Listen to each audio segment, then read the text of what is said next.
Big boss house లోకి అసలు entry అవ్వడానికి ఛాన్స్ ఎలా వచ్చింది? లేదు మేడం, యాక్చువల్లీ నాకు ఇది థర్డ్ ఛాన్స్ మేడం. ఫస్ట్ వచ్చి సీజన్ నాకు 6 అనుకుంటాను, 5 అది నేను షూటింగ్ ఉండడంలోని నేను వెళ్ళాపోయాను మేడం. తర్వాత 2019లోని 7 అనుకుంటాను మేడం. 2019లోని అప్పుడు మా ఫాదర్ ఎక్స్పైర్ అవ్వడంలోని నేను వెళ్ళాకపోయాను మేడం 2019లోని. ఇప్పుడు కూడా వెళ్ళాను అంటే ఇంకా మా చిన్న ప్రపంచం మా అబ్బాయి నువ్వు వెళ్ళాలి డాడీ, నిన్ను బిగ్ బాస్లో చూడాలి అని అంటేనే ఫోర్స్ చేస్తే మా అబ్బాయి నేను వెళ్ళానని. అన్న మీరు ఏది ఆదరిస్తే అదేనన్నా. బిగ్ బాస్ నుంచి వచ్చిన తర్వాత బయటకు వచ్చిన స్టేజ్ మీద నాగార్జున గారు మీ కెరీర్ గురించి మీకు ఏమన్నా చెప్పారా? పర్సనల్ గా ఏమన్నా చెప్పారా? అదే మంచి లైఫ్ ఉంటుంది ఫ్యూచర్లో, మళ్ళీ మనం కలుద్దాము అని సినిమా ఆఫర్ ఏమన్నా చేస్తా అని చెప్పారా? లేకపోతే ఆయన చెప్పారన్న నెక్స్ట్ నా సినిమాలో మీకు అవకాశం ఇస్తాను అని చెప్పారన్న. సార్ తనుజ పవన్ పడాల మధ్య ఏంటి సార్ డిఫరెంట్ ఏంటి? డిఫరెంట్ ఏం లేదండి, ఆడ మగ అంతే. డిఫరెంట్ అంటే ఏం నాకు అర్థం.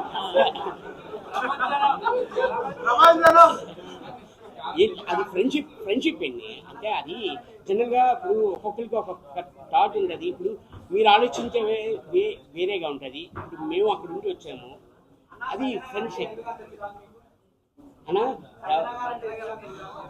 చిరాకు లేదన్నా, చిరాకు అనేదే లేదు, చెప్తున్నా కదన్నా అన్న.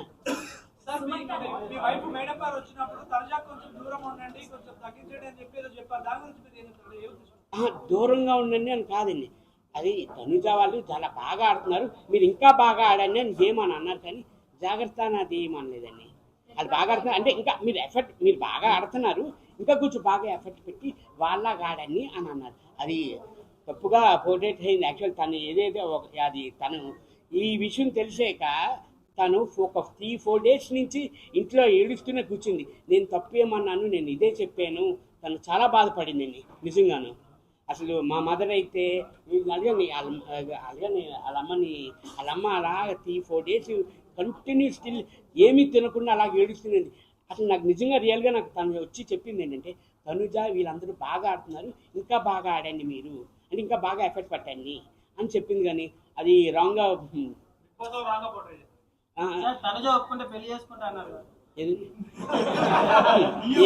ఎందుకు ఎన్ని చక్కగా సంసారం నన్ను నడుస్తున్నా దాన్ని. బిగ్ బాస్ హౌస్ లో బయటకు వచ్చిన తర్వాత శివాజీ గారు మిమ్మల్ని క్లోజ్ చేశారు కదా, సో దాని గురించి మీరేం చెప్తారు? శివాజీ అన్న నాకు ముందు నుంచి తెలుసండి. నాకు ఇక్కడే కాదు, ఈ బస్సులోనే కాదు, ముందు లొకేషన్లో కూడా అలాగే ఫ్రెండ్లీగా మాట్లాడుతూ ఉంటారు. నేను లైట్ తీసుకుంటాను. నేను అవునా, ఏమనిపించింది మేడం మీకు?